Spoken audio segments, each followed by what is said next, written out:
Bonjour à chacune et à chacun, je suis ravie de vous retrouver. Aujourd'hui une vidéo pour vous parler des injonctions. C'est quoi une injonction? C'est aussi appelé les ordres. C'est quand je dicte à l'autre ce qu'il doit faire, pas faire, dire, pas dire, aimer et ressentir. En effet, quand je suis dans une relation et que je dicte à l'autre, lève-toi, viens m'aider. T'as pas appelé ton père? T'aurais quand même pu ranger la maison. T'as pas vu que la poubelle était pleine? T'aurais pu la vider. C'est quoi le souci des injonctions?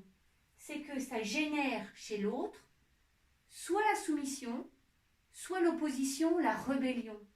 C'est ça, c'est quand on vous dicte ce que vous devez faire, soit vous vous opposez, soit vous exécutez.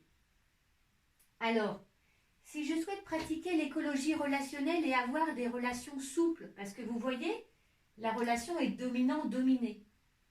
Si je souhaite rééquilibrer les positions, qu'est-ce que je vais faire? Je vais parler de moi avec un je. Imaginons il a le comportement de ne pas avoir vidé la poubelle. Qu'est-ce que je peux faire? Je peux faire une demande. Je te demande de vider la poubelle. Je vais parler de moi avec un je. Et je vais attendre la réponse. Écoute, là je suis occupée, je le ferai plus tard, ou écoute, est-ce que tu peux le faire, ou elle a l'air lourde, est-ce qu'on peut le faire ensemble? Vous voyez ce que je veux dire? C'est que quand je parle de moi avec un je, l'autre il a la possibilité de dire oui, de dire non, ou autre chose. Hein? Peut-être qu'elle est lourde et peut-être qu'il a besoin d'aide. Si je lui dis, quoi, mais t'as pas appelé ton père? Ton père qui est si mal en ce moment? Je suis là à son bout de la relation quand je parle en tu.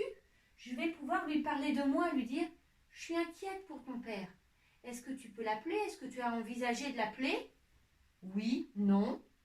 Ah, t'as pas envisagé de l'appeler? Ok. Pour moi, je suis inquiète. Je vais le faire, je vais l'appeler. Mange ton assiette. Je te demande de manger ton assiette. Vous voyez? Au lieu de dire « Mange ton assiette », je vais lui dire « Je te demande de manger ton assiette. » Si c'est mon enfant, par exemple. Et la réponse va être en fait, maman, je préfère le plat quand il y a plus de crème. Ah bon, tu préfères quand il y a plus de crème? Ok, on met plus de crème. Mais vous voyez, si je suis dans la relation dominant-dominé, l'autre ne peut pas parler de lui. L'autre n'a pas la possibilité d'être acteur. Voilà.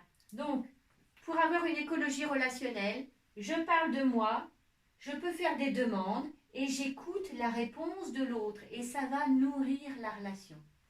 Voilà, j'ai été ravie de faire cette vidéo. J'en ferai d'autres sur d'autres sujets pour continuer notre chemin vers une écologie relationnelle. Je vous souhaite une belle journée, je vous dis à bientôt. Au revoir.